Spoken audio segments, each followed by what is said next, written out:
Manson, the leader of a drug and murder cult, ordered the brutal slayings of actress Sharon Tate and the others in her Los Angeles home. One of Manson's executioners at the time included Charles Tex Watson. After about 2 weeks of taking these drugs and becoming just void of conscience, Manson said, "Hey, I want you to go out and kill these people, to go up to this place and kill everyone that is there." And he gave us the orders, the directions, even though we knew where we were going. He gave us all the directions of what to do after we got there and what not to do, and told the girls to write something witchy on the walls. And here I was, a naive Texas boy, without a conscience of really right and wrong, thinking that the world was going to come to the end tomorrow. And going on this journey over to this house to kill whoever was in the house, not knowing how many people were there, who they were, what they looked like, whether they were men, women, didn't know anything about this. Going to this house very reluctantly. My conscience hadn't completely dwindled down to nothing at that time, but it was very close to it, because I didn't have enough to say, "Hey, I'm not going to do this." Individuals, they meant nothing to me. I didn't know the people. I was so high on speed that I understood what I was doing, but Charles Tex Watson, the 20-year-old henchman of mass murderer Charles Manson. In 2 nights, Tex single-handedly snuffed out the lives of 7 people in what was the most heinous crime of the 20th century. And now, for the first time on national television, Tex Watson shares what happened the nights of the Tate LaBianca murders. The murders committed in August of 1969 by Charles Manson and his sick band of followers. What you may not realize about the murders is that the victims actually died at the hands of one man, not Charles Manson, but the man since called the executioner, 20-year-old Charles Tex Watson. And now, 21 years after the crimes, Charles Watson shares what really happened.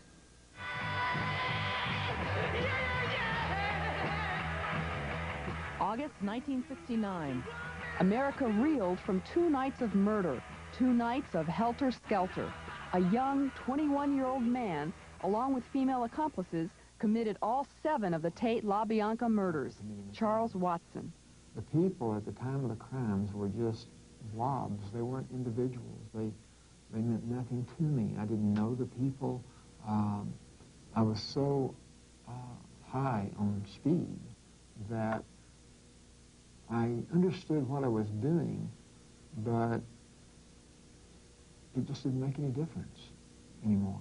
How does a boy from a good family in Texas end up killing 7 innocent people in Hollywood? Charles made 2 fatal mistakes. He got in with Charles Manson and his family and began taking large amounts of speed and hallucinogens. Did you believe Manson was Jesus Christ? Yes, we did. We didn't know if he was Jesus Christ or the devil. We were very confused. We were very mixed up. We were living just for today. For tomorrow we died. We didn't know if there was even going to be a tomorrow. Watson and the other family members saw no future for themselves because Manson told them not to. In fact, he invented an entire theology that combined elements from the Beatles' White Album and the Book of Revelation. He told his followers that the world was about to erupt in chaotic race wars, which he thought was prophesied in the Beatles' song Helter Skelter.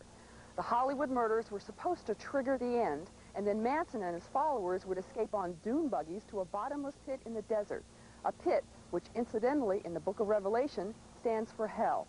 It didn't start out, hey, I want you to go out and murder these people. It didn't start out that way. It started out, I want you to do this, I want you to build this, I want you to do this, until we became under his control. And he did a lot of role-playing, and putting a chair in a circle and saying, you know, picture a person in that chair and how you would put fear into them if you were in their living room talking to them. So he prepared us for what was to come.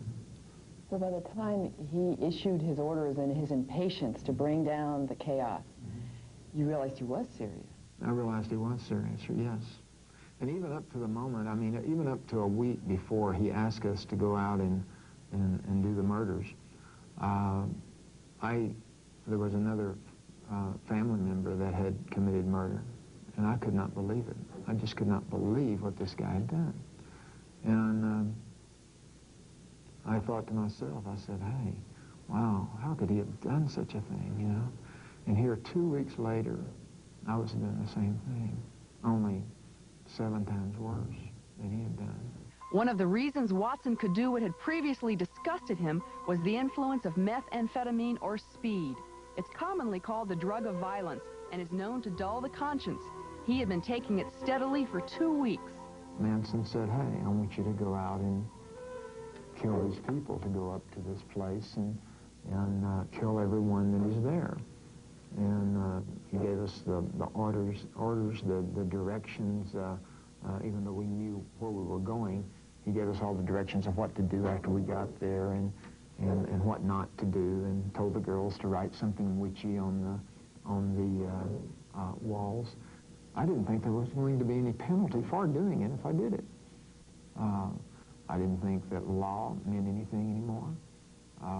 I thought that the world was going to come to the end the next day and that I would never have to pay any consequences for what I did. So there we went, you know.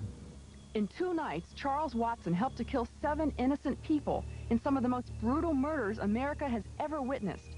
The murderers stabbed their victims dozens of times in some cases, wrote messages on the walls in their blood, and left the unborn son of actress Sharon Tate to die in utero. 21 years later, as unbelievable as it may seem, the same man who committed those murders is a Christian. The police found him, and he has lived out 21 years of his life sentence in the California men's colony. But God also found him, the God Charles knew about in his youth in Copeville, Texas.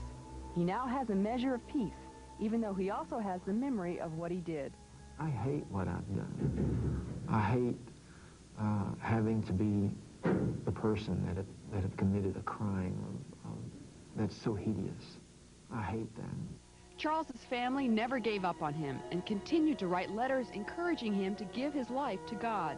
He did that in a chapel service in 1975, and since then has come to realize the gravity of what he did. When I came to Christ, it was the first time that I really felt for the people that I had murdered. I had read the book Helter Skelter, and I read about some of the parents all getting in bed together and just crying themselves to sleep. And it began to hit me what I had done, but very lightly. A whole new stage of understanding came when a young Christian woman named Susan began to correspond with him and came to visit one day. Then she said, my mother was Rosemary LaBianca. And I just, you know, sort of, I just really didn't know how to take that. I said, you're kidding. And she said, no, I'm not kidding. And as I sat there, I just thought to myself, you know, and said, hey, I killed her mother and father, you know. And that was really hard to take. And she, you know, made me feel good. And I wasn't as emotional as I am now because I just, you know, it was just all so new. And it was something like I wanted to protect it. And I didn't want anyone to, you know, be able to hurt it or to step on it or to harm what had taken place. I think what Susan, the experience with Susan has done is to really teach me and show me and allow me to experience the grace and the love of God. I understood before she came to forgive me that I was loved by God, and I understood the love of God, and I loved God.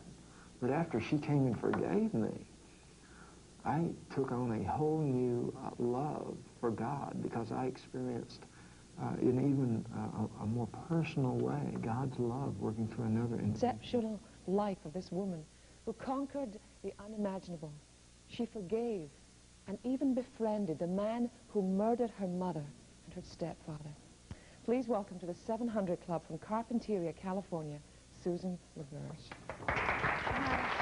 Bless you. Thank you. Bless you. Where were you on that night when that terrible crime took place? When the crime took place, I was at home in my apartment in the Silver Lake area. Now, you had spent time with your mum and your stepfather earlier on that day, hadn't you? The day before? Yes, we had gone to a lake in the Mojave Desert and gone to pick up a speedboat that we'd left with some friends. And we came back together very late that night, and they dropped me off, and then they went on home to their house.